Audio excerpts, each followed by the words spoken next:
Hi everyone and welcome to my channel. So today I'm going to be showing you how I drew this super cute duckling. It's the one on the left for this tutorial, but let me know if you'd like to see any more, because as you can see it's kind of a part of a larger piece that I'm doing. But yeah, this is done in coloured pencil and it is tiny. So from toe to head he's around 5.5 centimetres tall, so super diddy. So it will be a great one to follow along with if you're trying to learn to draw on kind of small scale, and hopefully it won't take you too long as well, which is always nice. But I will chat through the materials and everything I'm using as we go, but everything should be in the description box as well. But if not, let me know and I'll be more than happy to help in the comments. And yeah, I will dive straight into it and I hope you enjoy it. And oh, I think you're about to see my creepy slow-mo finger here. I slow-moed this bit down, but yeah, I wanted to show you the scale against my finger, but kind of looks terrifying. But enjoy the video and yes, thanks for watching. So this duckling is part of a larger drawing I'm doing. As you can see, there's like 4 ducklings. Which I can film as well, so let me know if you'd be interested in that. But to start, I'm just going to get the eye down to begin with. So I'm using a bit of Warm Grey 6 by Polychromos, or Polychromos, however you like to pronounce it. And just getting the outline of the eye in. I always use a kind of dark Faber Castell in this case, because they get to such a sharp point, and obviously this eye is tiny, so we want to make sure our pencils are nice and sharp. So whatever pencils you're using, just make sure you get it as sharp as possible. And if you don't have, like, I use I think it's a Shark mechanical pencil sharpener. If you don't have access to anything like that, just be careful, but you can use a standing knife and sharpen your pencils. But if you are under 18 or useless like I am, please be careful. And then I'm just using a pencil eraser and kind of taking away the line art that I had, and just starting to make a kind of outline of the outer eye as well. I like to get the outer eye in as well as the shape of the eye at these early stages. So I'm just using a bit of cream and a bit of raw umber 10% by Caran. And I just at this stage am constantly referring to the reference photo. I'm not aiming for hyper-realism or anything here. It's so small and I kind of want it to be stylised and soft, but it's key to kind of use a reference image or know your anatomy of an animal very well, just to make sure it looks right to the eye. Unless you're going for something like cubism or something really odd, you want to make sure that your anatomy and perspective and all of that kind of stuff looks right. So yes, using the reference image as much as possible here. And I'm just chopping between Walnut Brown and Bistre here, both from Polychromos, for the kind of eyelids, I'm going to say, and kind of marking those out. Where I've lost the line art now, I want to make sure that I'm still getting that in the correct place. I'm then using a bit of Nior Black from Caran and just using this to darken those lines I've already made. I always start with a slightly lighter colour and then go in with the darker colours, because you don't want to kind of lay your dark colours too soon, because you won't be able to go over them with any lighter colour. And then some dark sepia, which I prefer for the sort of darker details around an eye. I don't quite know why I was using the Nior Black. I don't tend to use that on such a small scale, but yeah, using a bit of dark sepia from the Polychromos here. And yeah, then a bit of silver grey for the catch lights. I will be kind of going back over that later, as you'll see. So don't worry too much if you accidentally cover your kind of white area, as it is so small, but do try your best to kind of keep it clean of coloured pencil at this stage. I'm then using a bit of black by Faber Castell, and I'm just getting that pupil in, because they always kind of creep me out until the pupil's in. So I'm just doing that and then layering it with a bit of dark indigo by Caran, which is the best thing to darken your darks and to add that kind of depth to your dark colours. So if I recommend you getting a pencil, definitely get that. It's brilliant, and especially on such a small piece, I usually like to use Nior Black by Derwent Drawing for those dark areas, but it's too like thick and chunky for such a small piece, so the dark indigo works perfectly.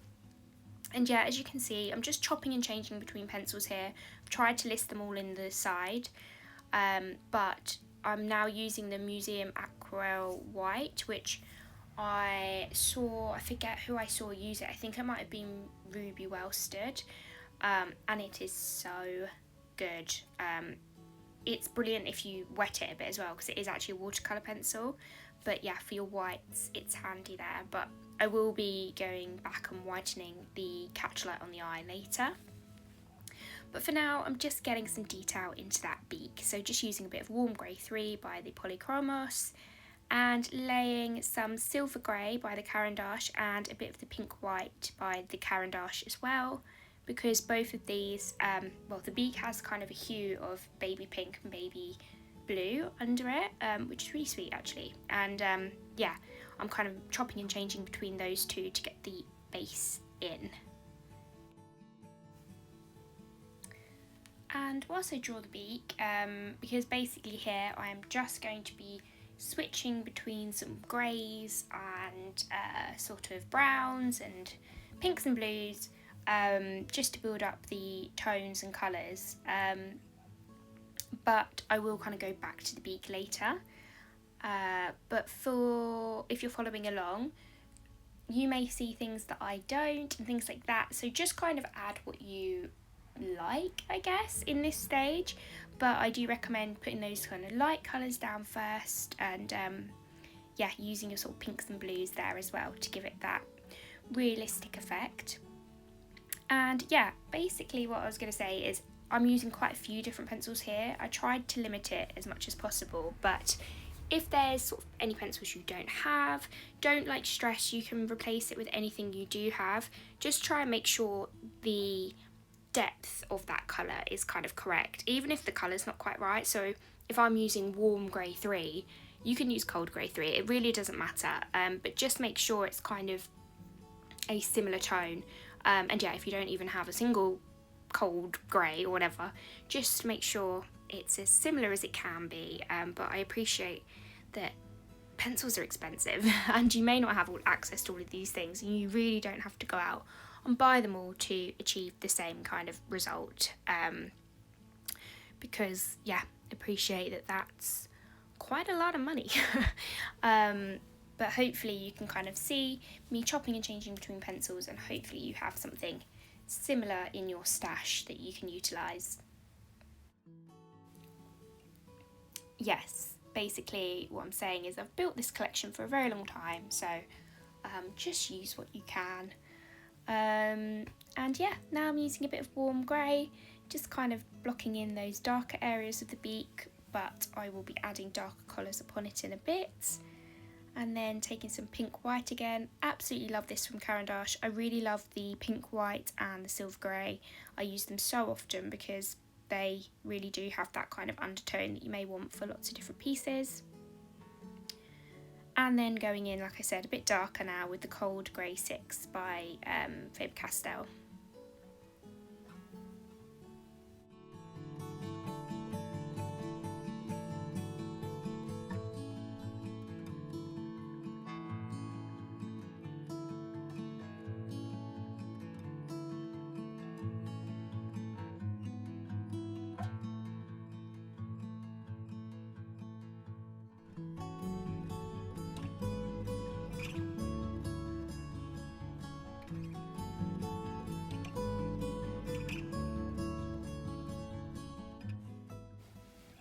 I'm then just taking some Paynes Grey by Caran Dache. This is a lovely kind of bluey undertone grey, so it's really good for beaks. And just kind of taking that in circular motions over the beak. Obviously you're not trying to create any fur texture or anything here, so the circular motions with your pencil really help kind of get that smooth effect on the paper, and obviously the beak is nice and smooth, so I'm trying to achieve that. And I also, I haven't said, but it's in the description below, but I'm drawing this on Fabriana Artistico hot pressed watercolour paper, and it's the 640 GSM version. When I was starting out, I kept buying the one that's in a pad and didn't realise it wasn't the same as what everyone else was using.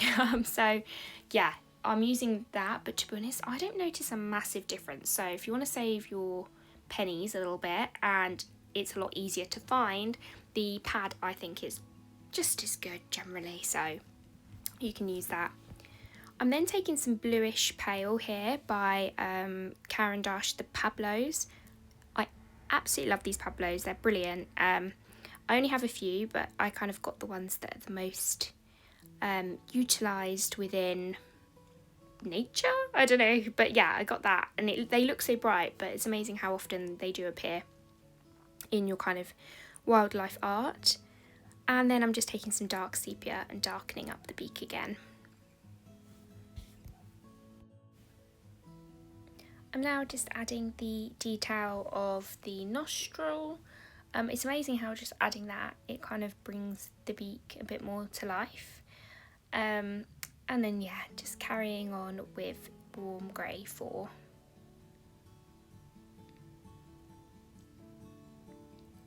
Then taking silver grey and kind of glazing that over the area where the highlight was, and just taking it along the bottom edge of the beak, and kind of mixing that with Blueish Pale. And then some Paynes Grey 30%. Again, this is a bluey toned grey, but a bit lighter than the other.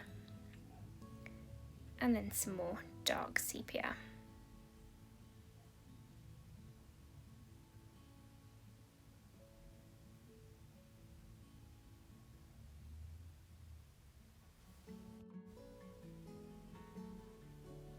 I'm then just taking a pencil eraser again and removing some of that line art, and I'm going to go in pretty much over the whole head with buff titanium, and just kind of getting that base colour in that you can then work upon. I love buff titanium, it's kind of like a creamy white essentially, perfect for these kind of light areas. You can see I'm having a bit of issue with this pencil eraser here, but as long as you get most of the line art up, it's fine, but you don't want any graphite sticking through because it can make it look quite mucky if you're not careful, and I've definitely made that mistake before, and you kind of get to the end of the drawing and it's still there and it's really hard to remove. So definitely recommend not being lazy like I am sometimes and removing it properly. I'm then taking a bit of cream just to add that yellow tone. I often avoid this pencil because I tend to use it, well, I basically used to use this pencil in the wrong circumstance really. It's a lot brighter than you kind of think it is. It's quite like a bright, cream's not really the right name for it in my opinion. So yeah, I tend to not use it, but for this Duckling, it was literally the perfect pencil. So just kind of laying that in for these early stages and taking it over the still quite the light parts of the head, but avoiding those really bright highlighted areas where it's essentially white. And then I'm taking a bit of Bistre for the brown sort of, you know, the brown marks essentially on the Duckling.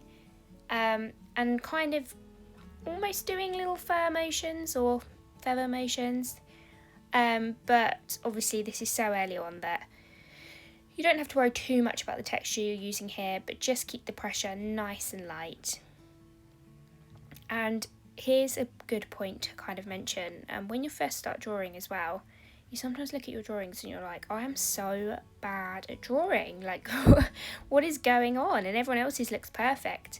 You need to realise that the early stages of your drawing are often so ugly. Like, look how ugly this looks right now. Like, watching it back, oh, I hate it.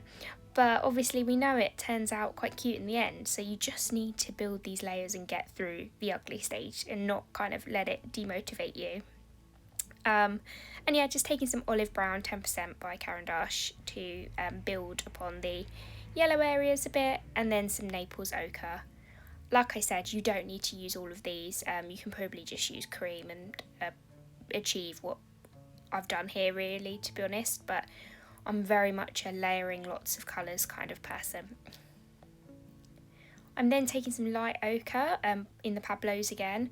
This was just the best pencil for this drawing, again absolutely perfect, and just kind of brushing that over the darker areas of the head. Oh, sorry, you can hear the neighbour's dog, and I'm surprised my dog's not barking back yet. My little sausage dog Hugo, I'm sure you will hear him in the background of many a video. But yeah, just use this, like, you can see I'm almost starting to get the feather texture in, but not too much. And then now I'm using a bit of Butternut by Caran to kind of blend that out a bit.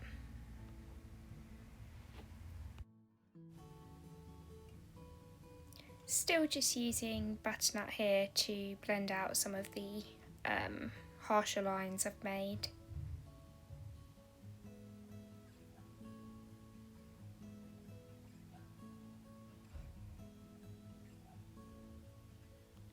I'm then just taking some dark Cadmium Yellow by Faber Castell and taking that into those bright areas. It's amazing how yellow the duckling actually is if you look at the image. So yeah, just using that to add some of that vibrancy and going back in with light ochre.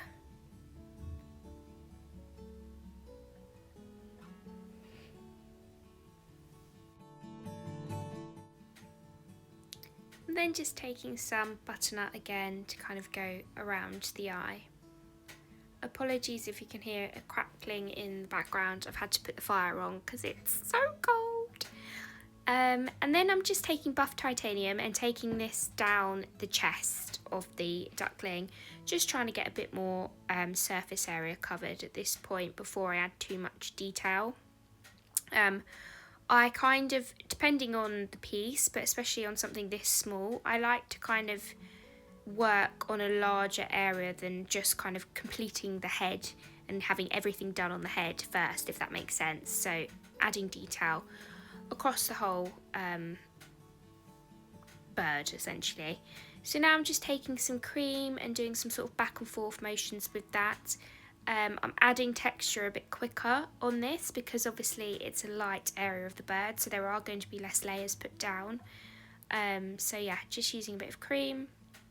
And as you can see, I do tend to kind of flit back to areas that I was working on before, which might be a bit annoying to follow along, but hopefully you can just kind of carry on as you were, but understand that you do want to kind of continue adding throughout the piece as you go. When you add a colour to one part, you might find that you haven't gone dark enough in another part and things like that. So feel free and feel experimental with where you're putting your colour, and kind of don't feel like, okay, I'm working on the chest right now, so that's all I can kind of work on. And yep, just adding more buff titanium here, as I said, kind of adding in a bit more of where those light colours are.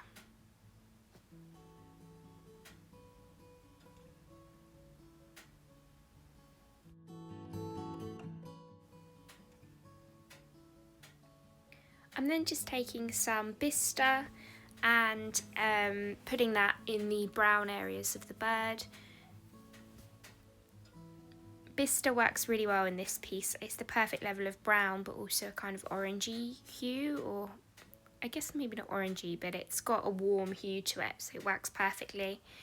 And again, just remove the line art as you go.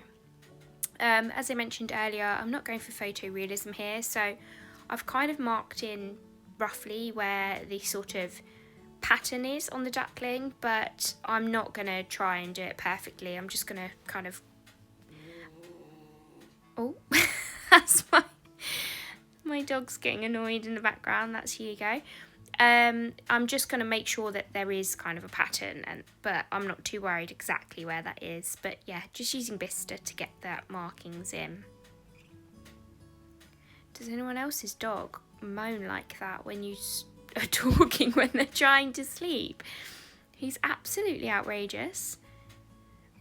I'm planning on doing sort of more studio vlogs and things, so I will show him soon if you're interested, but he is so funny.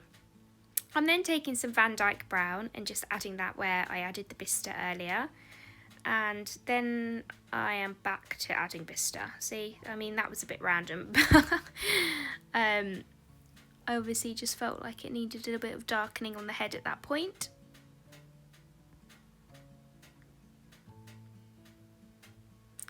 I'm kind of doing little back and forth motions to allude to the kind of texture that will be there later, but like I said earlier, we're going to be adding so many more layers, so it doesn't matter too much at this point. And like I said again, just make sure you're removing the line art as you go.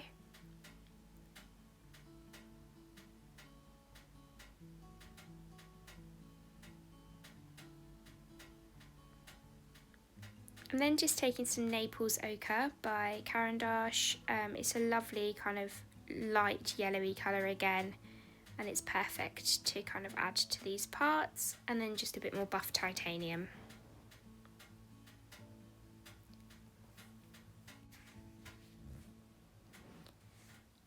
I'm hoping the sound of the fire is quite relaxing in the background. The wood burner is pumping out some heat now, so I'm warming up, but yeah, hoping it's kind of relaxing and not annoying, but let me know. So now I'm just taking some pink white and adding detail to the legs. I think the legs needed to get in at this point. So yes, adding some pink white and removing the line art. And then again, I'm taking some Bistre and kind of marking in those darker areas and kind of outlining the leg. You can use any pencil you have at this point that's kind of a browny colour, because we'll be darkening this up later as well.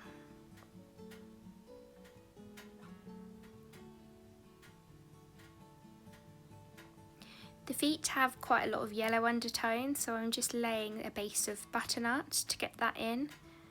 And as you can see, I'm doing light circular motions, just like we did with the beak.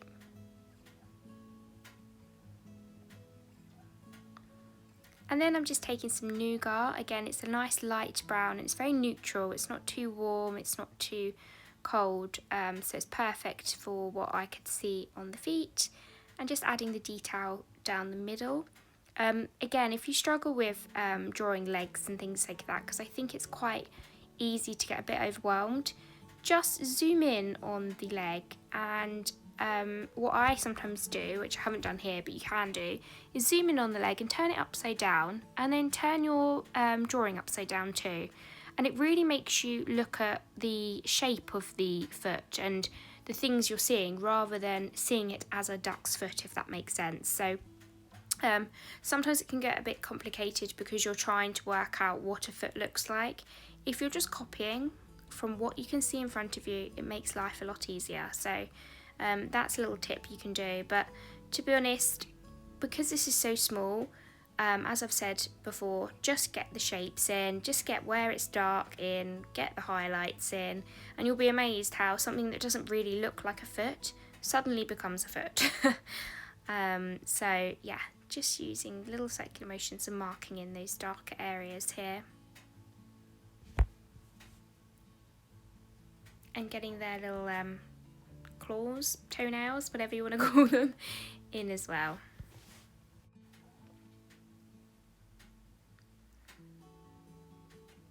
And then just adding some more butternut, as I said, getting that yellowy tone in the foot.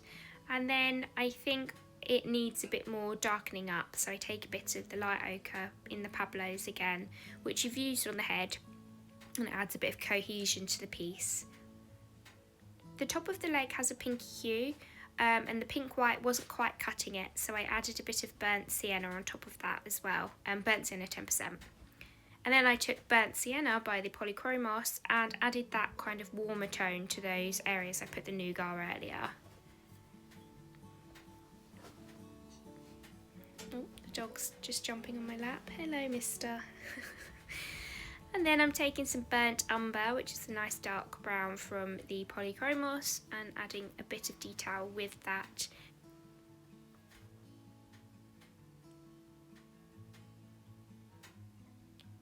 just add what you can see here. So just kind of get the darker bits in with it, and yeah, use a kind of burnt umber or something similar to what you have to do this here, and getting those kind of shapes in.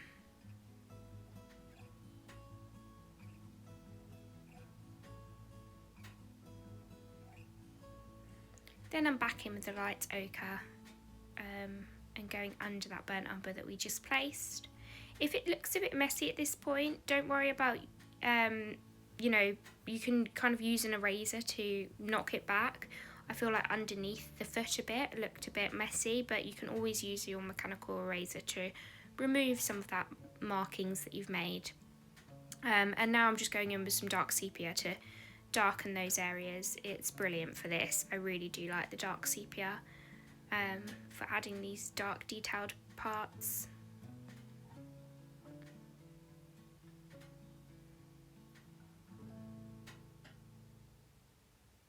And then just some Van Dyke brown, again a nice neutral brown to bring in here.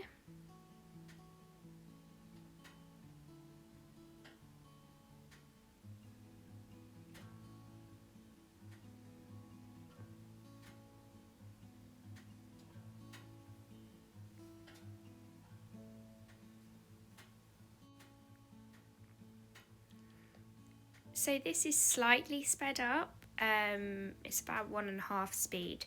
So if you do sit down and you are drawing along with this, I reckon this should take you around just over an hour, maybe about an hour and a half.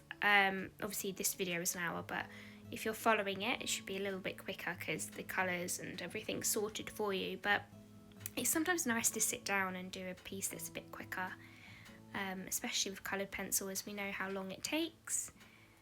And yes, just adding some dark indigo and some light ochre again.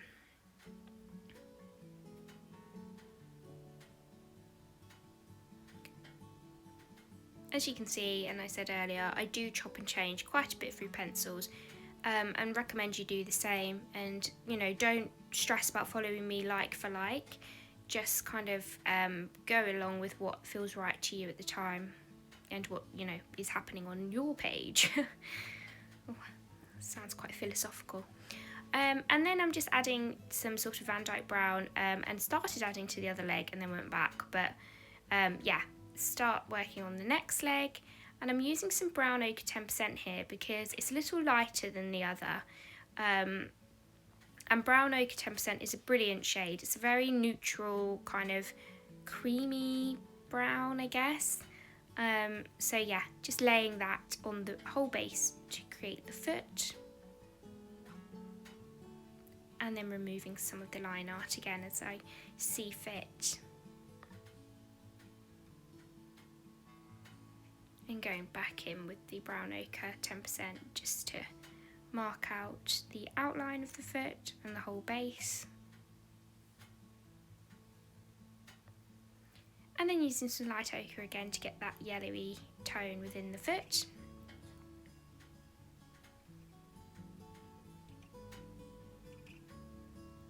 And some Van Dyke brown. As you can see, I'm just roughly marking the toes. I don't quite know, the little separation of the webbed feet.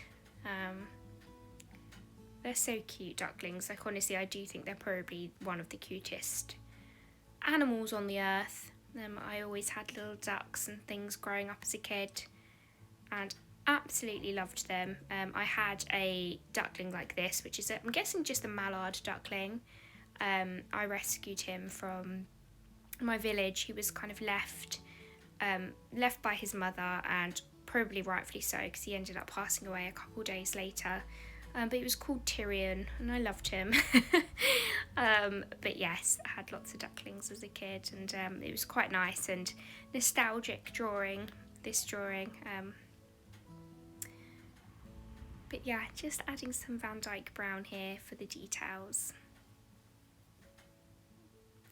And then some dark sepia to darken up those areas.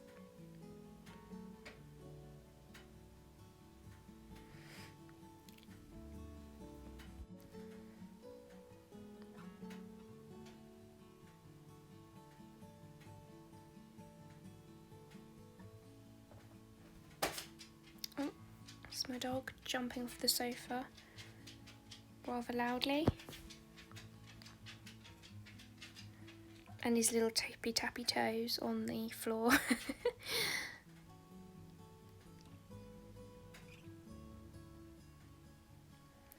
Then just taking some burnt sienna 10% and some dark indigo, just getting the real depth into the piece.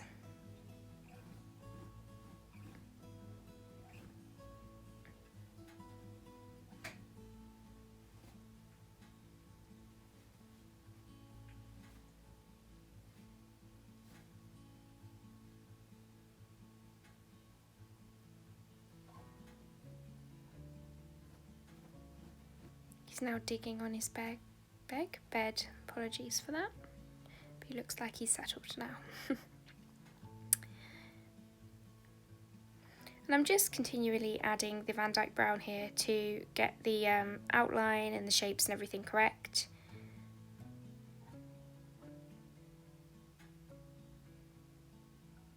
And then, yeah, the dark indigo to really darken those darks. It's, as I said earlier, absolutely brilliant. Apologies, I kept hitting the camera at this point.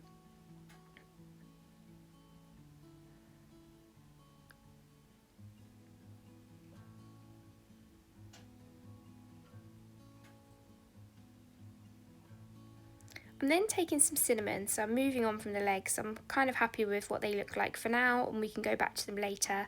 But just taking some cinnamon from the Pablos and adding to where I put the Bistre earlier. Again, just kind of doing that back and forth motion to give the illusion of those fluffy little feathers.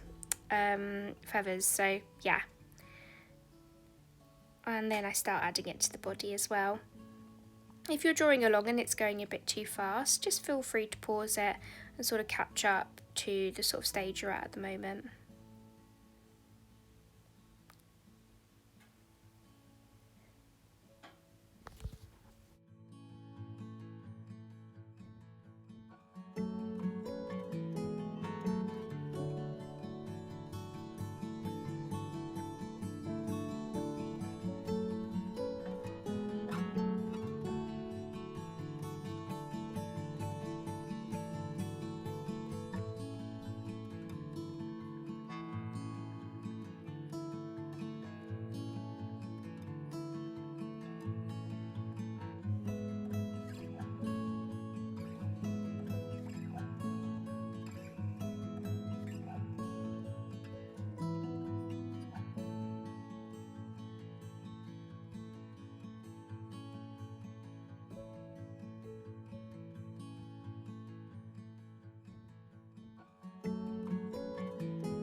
as with all coloured pencil, you essentially want to start working light to dark.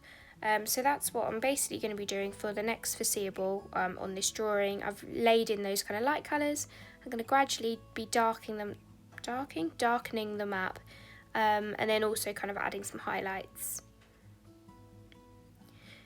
This is a brilliant piece in terms of not sticking to the lines. They're fluffy little creatures, so make sure you're adding that kind of fluff towards the edge. We will utilise the white pencil later to kind of blend that out, but just make sure you're not keeping it exactly a circle or, you know, the straight line, because they do have little pokey bits sticking out. And then yes, I'm taking a bit of the light ochre here. The reference image I'm using, which I will leave below, it's, I believe, taken in like a studio or something. So there's not one obvious light source as much as there is in kind of natural photos. So there are shadows and things obviously, but I'm guessing they're kind of where in the studio they have light coming from all angles, it's not as obvious. So make sure you do add a bit of the kind of shadows and things still. So I'm kind of exaggerating the shadows under the neck here and imagining the lights coming from the top left basically. And I really recommend kind of learning about shadows and how they cast and everything like that, because it really does help create realism within your pieces and kind of gives them a real nice professional look. I'm then taking some Bismuth Yellow by Caran, and where I put the dark cadmium yellow earlier for a bit of brightness, I'm adding that on top because this is super bright and super vibrant and has an amazing colour payoff. So just adding that there, and then going back in with some butternut.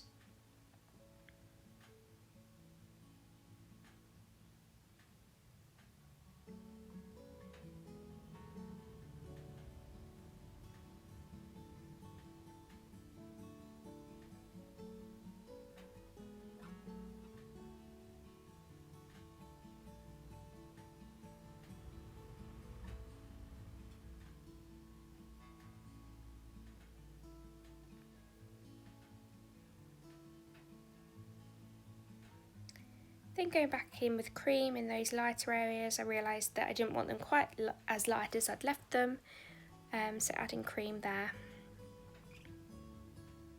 And I do use pencils throughout to kind of blend and get rid of those kind of harsh lines that I've made with the darker pencils. And then going back in with Bistre. As I said, at this point on your drawing, just keep adding. You can kind of see where we're going with a lot of it now. You can see where those kind of darker areas are and what we're kind of trying to achieve. So keep chopping and changing between your colours and what you see fit.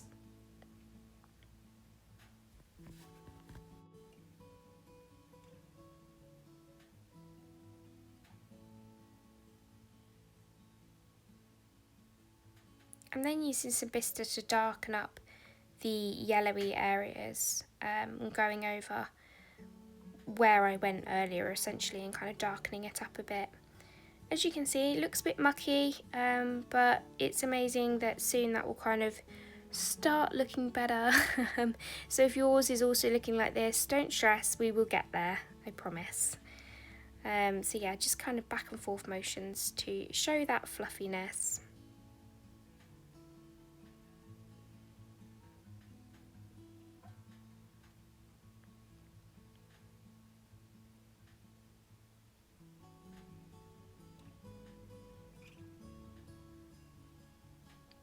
I'm then taking some cream into the light patterned areas that we've left blank so far.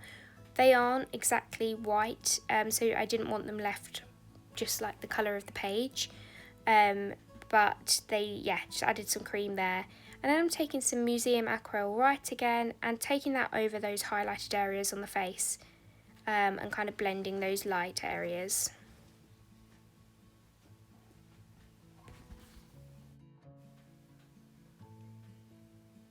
And then some butternut into that area there. I'll leave you with a bit of a time lapse with some music now, whilst I don't particularly do anything that different. I'm just gently adding between the yellow and the brown marks here with the same colours we've added so far. So some Bistre, some Van Dyke Brown, and then some dark Sepia. And just, yeah, slowly, really light pressure, lots of little back and forth motions to add here. And then once we start working on something a bit different, I will jump back in.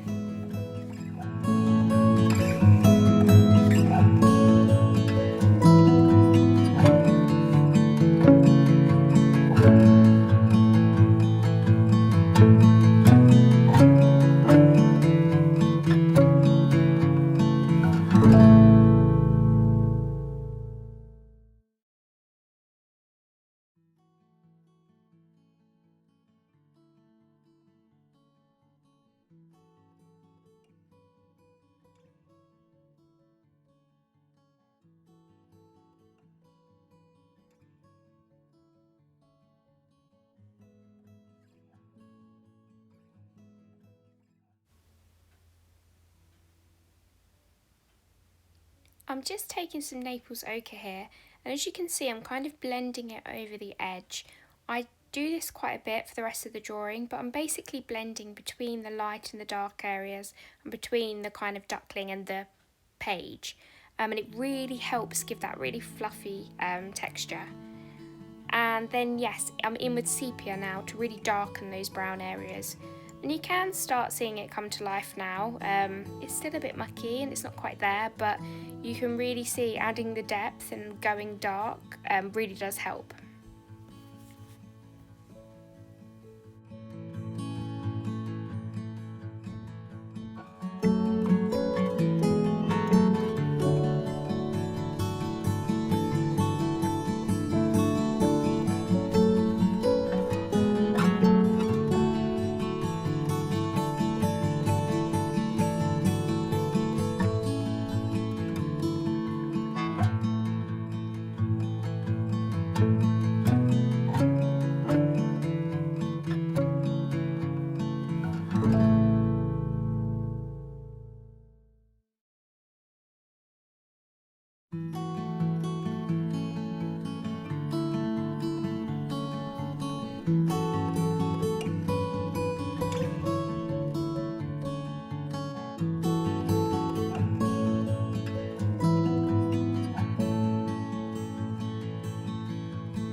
Now I'm going back in to the beak and the eye, So earlier I obviously worked on those, but now I've added more to the Duckling. I can see they need further refining and darkening in areas, so that's what I'm doing with the dark indigo.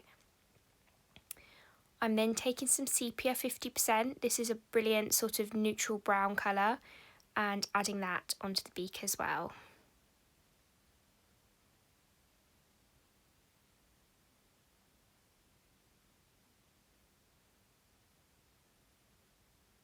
And then some pink white to blend that out again.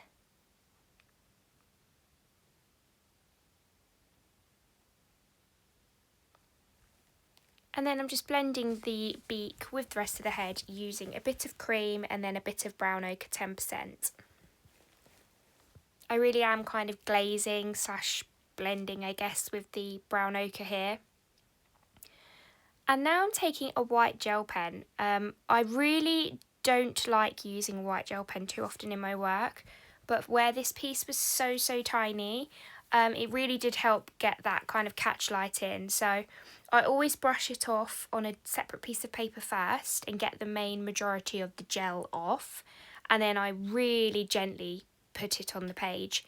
And if kind of too much goes down, you can use a pencil to kind of lightly remove it. Just wait until it dries, and then use a pencil to remove. But yeah, I think they are brilliant, but if you are selling your work or originals, they aren't kind of light fast or anything like that, so I do recommend trying not to use them where you can, but in cases like this, they were literally perfect and saved me, you know, the ache of trying to save that tiny white bit of paper.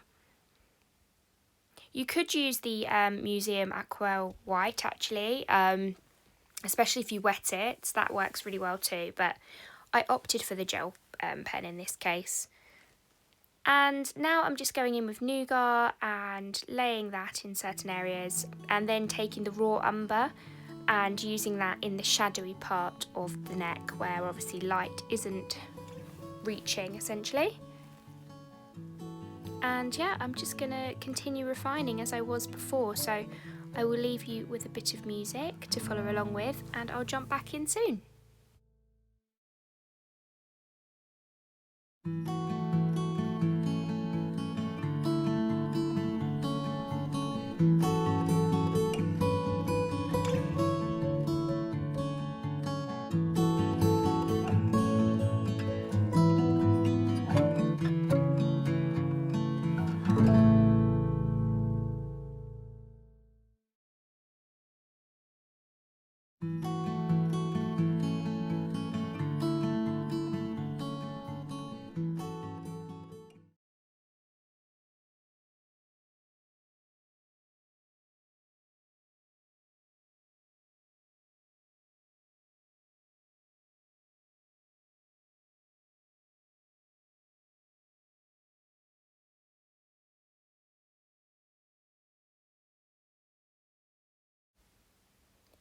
I'm now just taking some white by the Museum Aquarelle Caran Dache again, and I'm using that to blend between the light and the dark, so I'm just gently glazing that over the kind of lighter patches between the brown, and then I'm utilising the dark sepia to kind of go into that and create that kind of fluffy texture.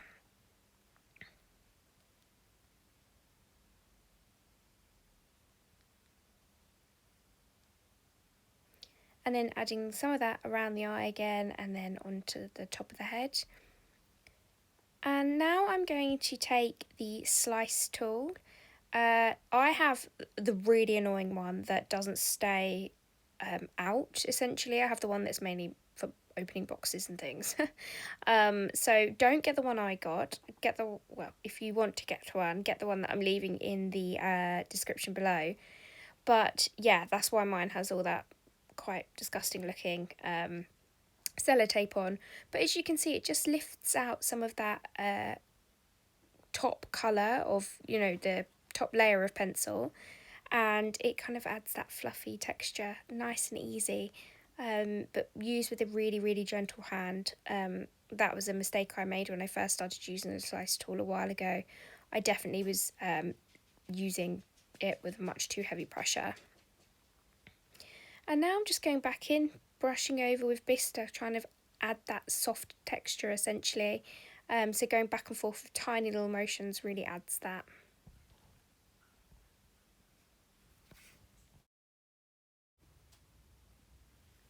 As you can see, it is starting to come together now, but definitely needs some more refining. So I'm going to use Brownish Beige by the Pablos and just take this to kind of blend between the sort of shadowy areas. It's a very good natural shadow for sort of lighter places. So as you can see, I'm using that where I laid the Bistre before, just to enhance those shadows and to give a bit more of the fluffy texture around the head.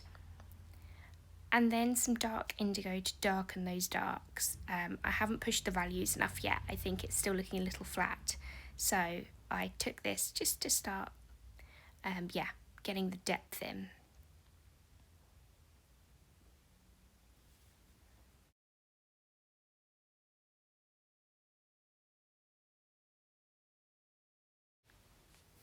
Here I'm just using some olive brown 50%.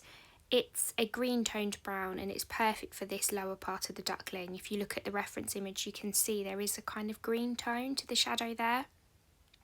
So this worked really well, and just really lightly brushing that over that area. I'm then going back in with the white and I'm kind of glazing this over the lighter areas of the duckling. It can be really easy to push with quite a hard pressure here, as you won't see much payoff from what you're doing, but just keep the pressure light and you will be amazed how you are kind of brightening those highlighted areas. And it really helps with creating that kind of fluffy look and that kind of soft look. And now I'm going back in with the slice tool, again just adding to the kind of texture of those feathers. So here between the face and the neck now, you can really see that the feathers on the face are kind of brushing over the neck. And it's really hard to capture that without the slice tool, to be honest, so really recommend getting one of these. I'm now kind of using it on the back of the duckling, and as you can see, it really is just lifting off that top layer of pigment, and it has kind of left some down, but don't stress too much, we'll be getting rid of that later if yours kind of does the same. And then just adding some highlights onto the chest. I really need to get a new slice tool, that sellotape is sending me. And it doesn't even work, it still pops back in, and you can't really get the angle right on this one. Whereas the one I see other people use really makes it a lot easier to kind of use on artwork. I'm then just taking some Bistre and adding to the texture of the fluff around the back. As I said, it kind of looks, you can see where the pigment's been left, but actually what we're going to do is use more pencil now to really add to the fluffiness. He isn't quite fluffy enough yet, so that's what we're doing there, and then just going in with some dark sepia. I'm now just going to be taking the pencils we've used so far, so things like dark sepia, cinnamon, Bistre, and really just refining the duckling, just kind of adding those little details, adding extra feathers on top of the head and on the back, and just, doing those final pieces really. I always titivate for quite a while on this stage, so I'll leave you to kind of do what you think's necessary on yours. You don't have to follow mine like for like. Sometimes I think I might be a bit too overkill with it. But yeah, just adding all those final details and shadows and making sure everything looks as lovely as possible. So I will leave you with a bit of a time lapse and check in later.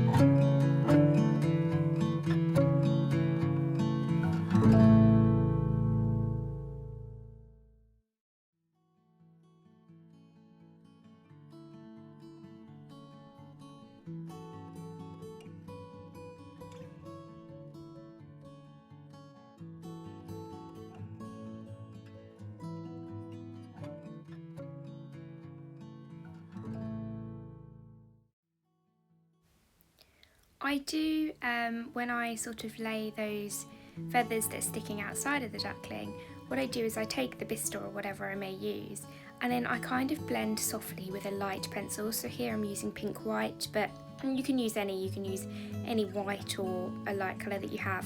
And as you can see, it really brings in that fluffiness, so definitely recommend with that.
As you've seen, I've just been continuing to add bits and pieces here with lots of different colours to really finish off this piece. I'm now taking some burnt sienna because I felt that it was kind of lacking a bit of warmth, so that really just adds that warm tone over the brown.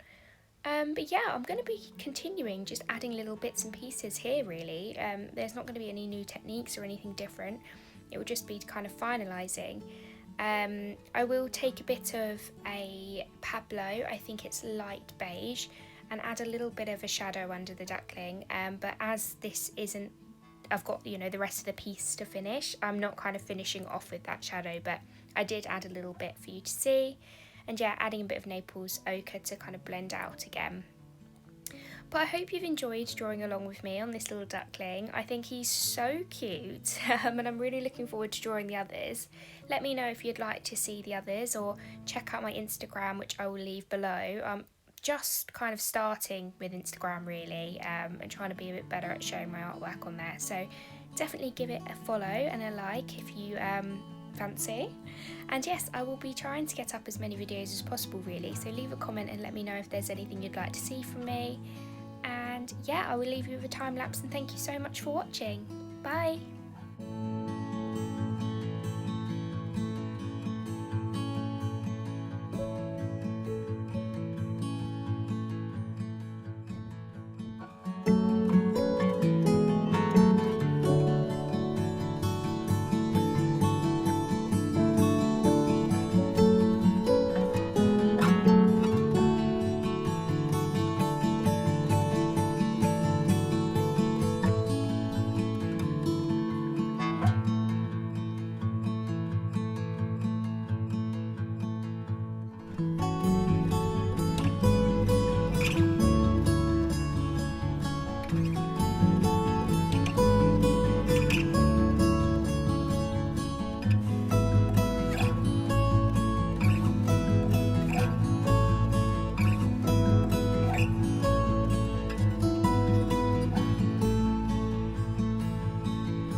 you.